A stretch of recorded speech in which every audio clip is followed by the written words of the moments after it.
एक टीचर जो है पढ़ाते पढ़ाते चोरी चकारी की जगह चोरी चमारी बोल देती है।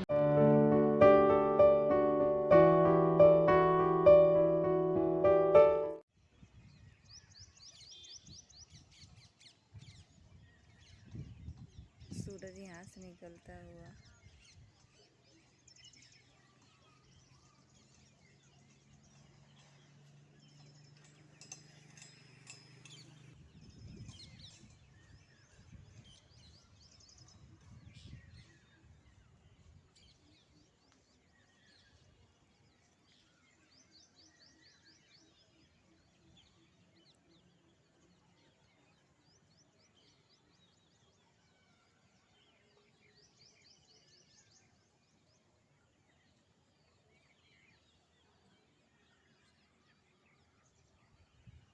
झारखंड के लिए आज का दिन गर्व का दिन है, क्योंकि आज झारखंड की 7 बेटियों का फुटबॉल फीफा वर्ल्ड कप में सिलेक्शन हुआ है। जिन 7 लड़कियों का चयन हुआ है उसी में से एक जो रांची के ओरमांझी इलाके की रहने वाली है, उसके घर पर आए हैं। नाम है अनीता कुमारी। देखिए, ये जो हमारे पीछे खबड़ेल का घर है, यही घर है अनीता का, और यहाँ से निकलकर अब वह वर्ल्ड कप खेलने के लिए जाएगी। फीफा वर्ल्ड कप अंडर 17 में उसका चयन हुआ है। यही माड़ भात खाकर अनीता जो है वर्ल्ड कप खेलने के लिए फुटबॉल का जा रही है। ये अनीता के घर में भात बना है, भात सूख गया है, इसलिए उनकी माँ जो है इसमें पानी डाल रही है। खुश हैं आप? एकदम खुश ही है। कैसे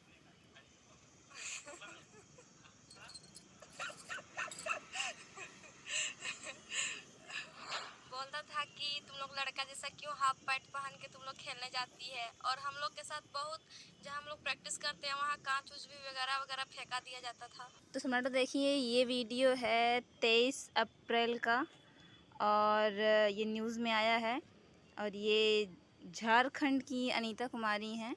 तो कैसे हैं सम्राटों? आशा होगा अच्छे हो गए। हम आ गए नए ब्लॉग के साथ। तो सम्राटों, बेहद शानदार बात है। एक झारखंड की एक मज़दूर की बेटी जो है फीफा वर्ल्ड कप में फुटबॉल खेलने जाएंगी, और ये देश के लिए काफ़ी गर्व की बात है, और इसी तरह से मेहनत और हौसले की बात है।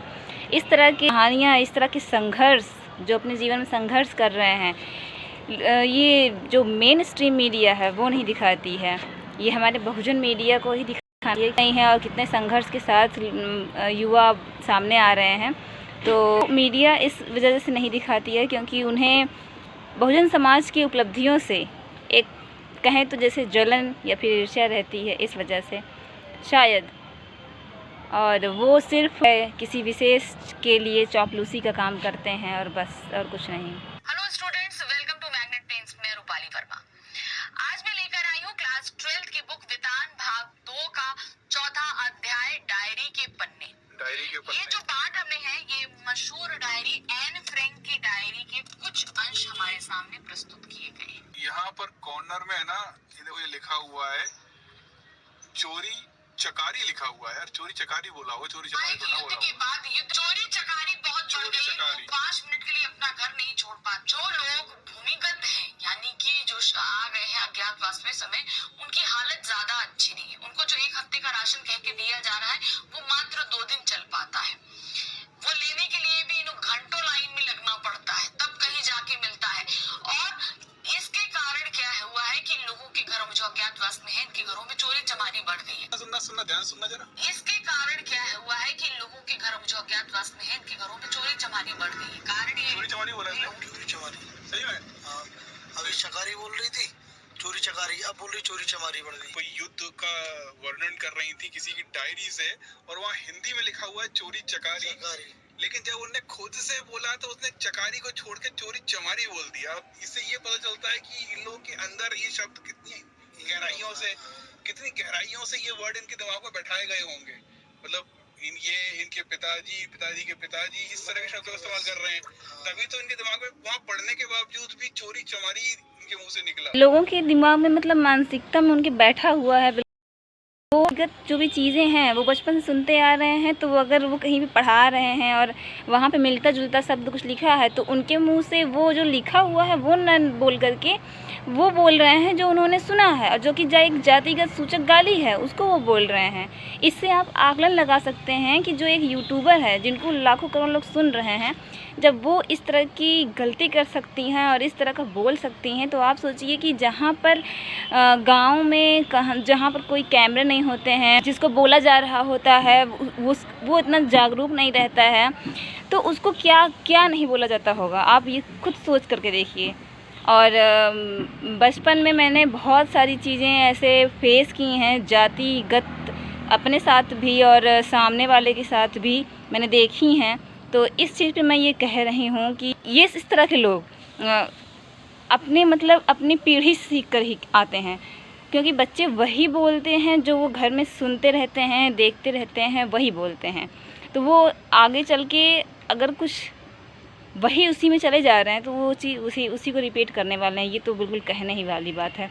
और वैसे इस मैडम जी को माफ़ी मांगनी चाहिए और तुरंत के तुरंत ये वीडियो डिलीट करना चाहिए, और आगे से ऐसी गलती ना हो इस पर भी उन्हें बोलना चाहिए।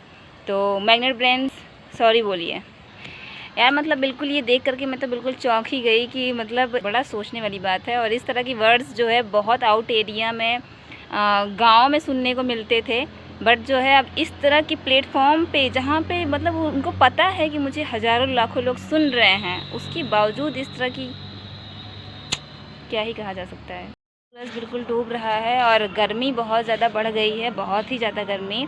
आप बिना पंखे के नहीं रह सकते हो, बहुत ज़्यादा गर्मी लग रही है। तो मई का महीना है फ़िलहाल, तो गर्मी तो लगेगी ही। और अभी मैं घर पर ही हूँ, और जब कहीं पर जाने का पता चलेगा तो मैं आप लोग को ज़रूर बताऊँगी। वैसे मेरी फ्रेंड ने आपको याद होगा दिसंबर में एक वीडियो आया था, मेरा व्लॉग आया था। मैं जो है अपनी फ्रेंड के यहाँ सेंटर पे गई थी कुछ काम, वहाँ पर काम के लिए। तो वहीं से बात आई है कि एक और नई जॉब आई है, क्योंकि जो पहला वाला था उसके लिए तो सेंटर अलॉट होते हैं, उसमें टाइम लग रहा है। तो अब जो नया आया है उसमें सर से बात करनी है, और कह रहे थे कि 1 हफ्ते में शायद कुछ हो जाता है। तो ऐसे ही प्राइवेट में आप प्रैक्टिस के लिए जो है वहाँ पे काम कर सकते हैं। तो देखते हैं जिस तरह से होता है, मेरी फ्रेंड ने बताया है तो अच्छा ही होगा। तो देखते हैं फिर, और जैसी अपडेट रहेगी वो आपको देते रहेंगे। सूरज बिल्कुल डूब गया है। और सम्राटों, यहाँ पर एक नई जानकारी मुझे मिली है कि मेरे प्रतापगढ़ में चिलबिला पड़ता है, चिलबिला, वहाँ पर कई सारे बुद्ध विहार हैं। तो ये कुछ प्रोग्राम रखा गया है, क्योंकि 16 तारीख को जो है बुद्ध पूर्णिमा आ रहा है। तो उससे पहले 15 मई को जो है बुद्ध पूर्णिमा के पहले प्रोग्राम रखा जा रहा है। और ये देखिए, तो यहाँ पर इस प्रोग्राम में पूज्य जो है साक्या धम्म दीना जी आ रही हैं, और ये अपनी विचार रखेंगी जो है कहाँ पर, ये आयोजन स्थल उपाली बुद्ध विहार में 11 बजे से 2 बजे तक। और ये जानकर मुझे बहुत ज़्यादा खुशी हुई कि इस तरह के प्रोग्राम हो रहे हैं। और मैंने लिस्ट में देखी है कि और भी 5-6 बुद्ध विहारों पर ये होने वाला है, क्योंकि सारे बुद्ध विहार एक ही संगठन में जुड़े हुए हैं।